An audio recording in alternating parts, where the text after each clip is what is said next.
শহীদ হয়ে থেকেছে, যারা তাদের উপরে গুলি চালিয়েছে তাদের বিচারের ব্যবস্থা করা, কিন্তু দৃশ্যমান বিচার আমরা দেখতে পাচ্ছি না। বাংলাদেশের জন্য, জাতির জন্য দুঃখ। আর একটি জিনিস দরকার, সেটা হলো এই যারা শহীদ হয়ে গেছে তাদের পরিবারের সমস্যাগুলো দেখা দরকার, পুনর্বাসন করা দরকার। এদিকেও কতটুকু হয়েছে না হয়েছে এটা আমাদের চিন্তা করা দরকার, এবং সেটা এখনো পর্যন্ত হয়নি।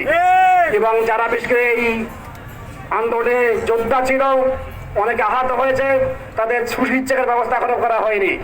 এই সম্মানিত দিনী ভাইরাম, আর একটি বিশেষ করে তারা জান দিয়েছে, তারা ত্যাগ করেছে, কোরবানি করেছে। একটা লক্ষ্য ছিল, সেটা শুধুমাত্র এক দল থেকে অন্য দলের কাছে এই ক্ষমতা যাওয়ার জন্য নয়। দেশে যে দুর্নীতি চলছে, এই দুর্নীতি মুক্ত বাংলাদেশ গড়ার জন্য। আগস্ট যেমন নাকি বিপ্লব হয়েছিল, আজকে দেশকে স্বাধীন করার জন্য, নতুনভাবে আবার দুর্নীতি মুক্ত করার জন্য চেষ্টা, সাধনা, সংগ্রাম এবং শাহাদাতের নজর আমাদের বেশ করতে হবে।